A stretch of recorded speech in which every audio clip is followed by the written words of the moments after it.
Olá, bem-vindos de volta ao canal CIA aqui no YouTube.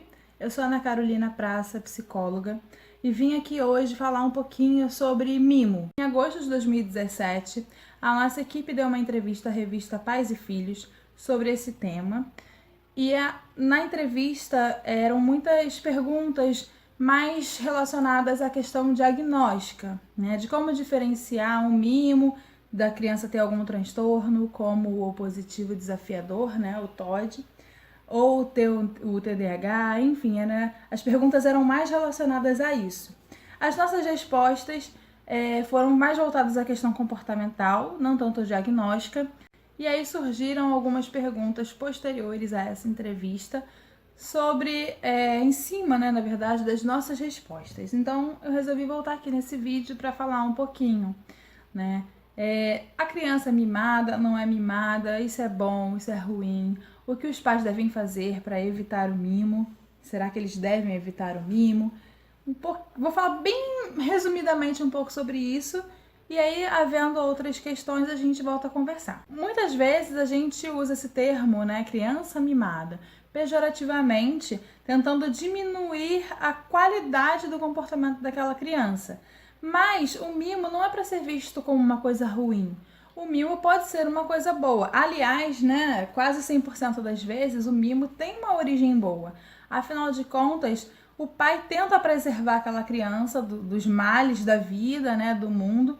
E isso acaba resultando na criança esse comportamento que a gente chama de mimado, mas não é de todo ruim, né? E nem o pai tem culpa da criança ter esse comportamento e nem tem culpa sobre o próprio comportamento de acabar mimando o filho.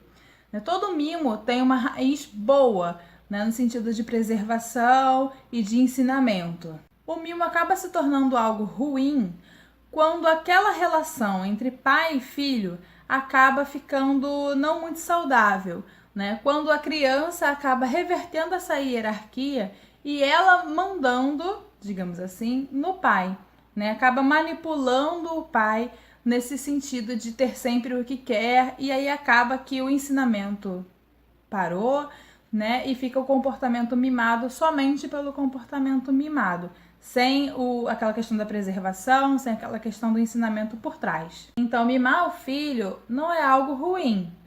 Começa a ser ruim, começa a ser prejudicial quando adoece a relação dos pais com o filho. E aí acende um sinal de alerta. Quando essa criança começa a exercer um papel hierarquicamente superior ao dos pais, manipulando comportamentos, aí que a gente deve ficar alerta para ver o que a gente está fazendo para aquilo acontecer e o que a gente pode fazer para diminuir esse tipo de comportamento na criança e voltar a ter uma relação saudável. Se ficaram algumas outras dúvidas ou algum outro ponto sobre esse ou qualquer outro assunto que vocês desejam que eu venha aqui falar, é só enviar um e-mail aqui para baixo que eu retorno aqui e a gente continua essa conversa.